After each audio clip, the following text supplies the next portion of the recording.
Welcome to Américans, the show where going south means things are getting better. I'm your host, Roberto Lobato. We're here in Los Angeles at the corner of Broadway and Olympic, the birthplace of the modern immigrant rights movement in the United States. It's here where in 1994, tens of thousands of us began the long march that led to the mega marches of millions in 2006, a long march that continues to this day. We were marching against Proposition 187, a ballot initiative introduced by then Governor Pete Wilson, who wanted to deny basic services and education to the children of the undocumented. At the time, this was unheard of. And today, things like Proposition 187 are the norm in cities and in states across the entire United States. As California and the country mark the 20th anniversary of Proposition 187, immigrants and Latinos are facing a complex and often confusing situation. A campaign to remember the xenophobic sentiments that spurned Proposition 187, erase its stains from our books, and lead the country forward to a brighter day where immigrants are treated with dignity and given a real opportunity to thrive. On the one hand, 20 years ago, Latino power has grown to the point where it is forcing California Democrats like Kevin De Leon to push for the possible abolition of Proposition 187. Yet, on the other hand, Democrat Barack Obama has deported more than 2 million people, and is preparing to deny Central American child refugees the rights granted to them by, ironically, George W. Bush. Such a situation has different generations of immigrant and Latino families thinking about where we've been and where we're going.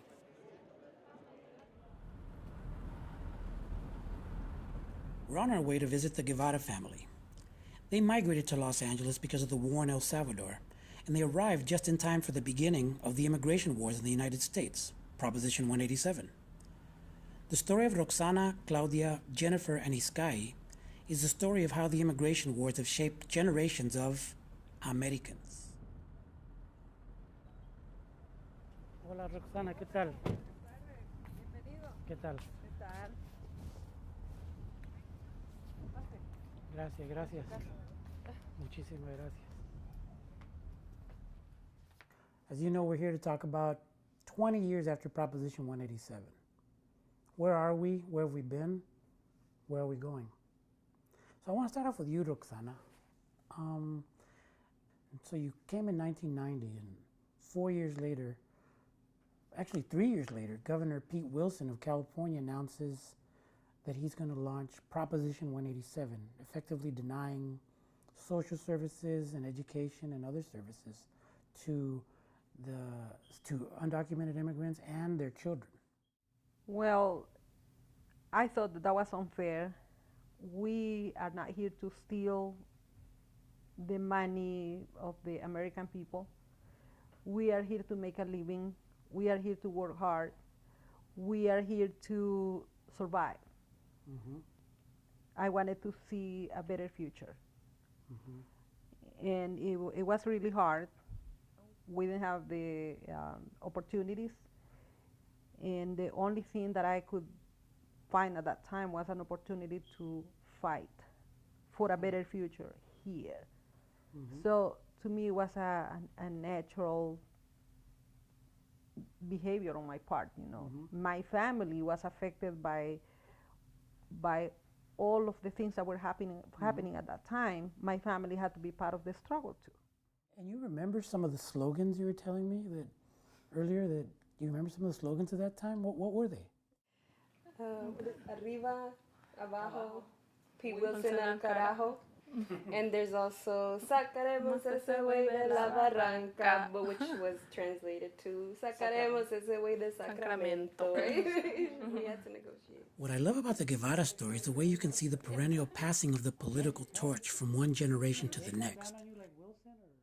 How, without the controversy and the first big marches around Proposition 187, we would never have seen the historic mega marches of 2006. Throughout the country, 2006 was when the children of Proposition 187 saw and seized their chance to make history. And Jenny, do you think that from 1994 to 2006, there's kind of like a ripple effect in our community, which the ripple starts off one place and then it starts growing and growing and growing? Seeing it at the home front, you know, students at my high school joining in on those protests, even middle school, It was very eye-opening, you know, especially as I became an adolescent, seeing that this was very real, you know, this wasn't just a surge of immigration or of, you know, my own cousins came here in the early 2000s. You know, my school peers, you know, transitioning into, you know, predominantly, you know, English-speaking high school.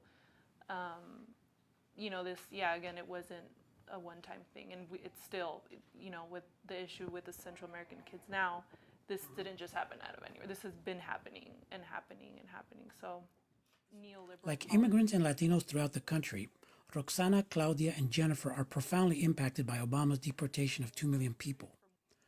Most of these people are Latinos with no criminal record.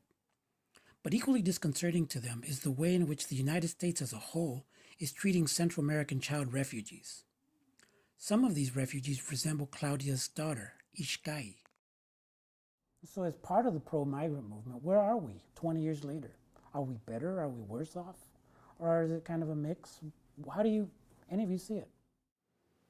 There's not really a big difference between Democrats and Republicans, and we need to really find another way to view these policies, because there's a lot of dehumanization going on. It's being portrayed more as of an us versus them, when there's no responsibility taken on behalf of the U.S. people. In terms of an immigrants' rights movement, I think it's growing. Social media is definitely, I think, bringing to light a lot of real stories, and I think those real stories are what we need to humanize this movement, to humanize us as people, to make mainstream America realize that there's a cause for everything, and how they are responsible for our stories too. And then you later took what you learned about protesting and you actually... Regardless of how much we've advanced or how much we've fallen behind, the way in which baby Ishkai and the coming generation of Latinos face the immigration politics of the future will largely depend on overcoming and learning the lessons of Proposition 187. For Américans, I'm Roberto Lobato.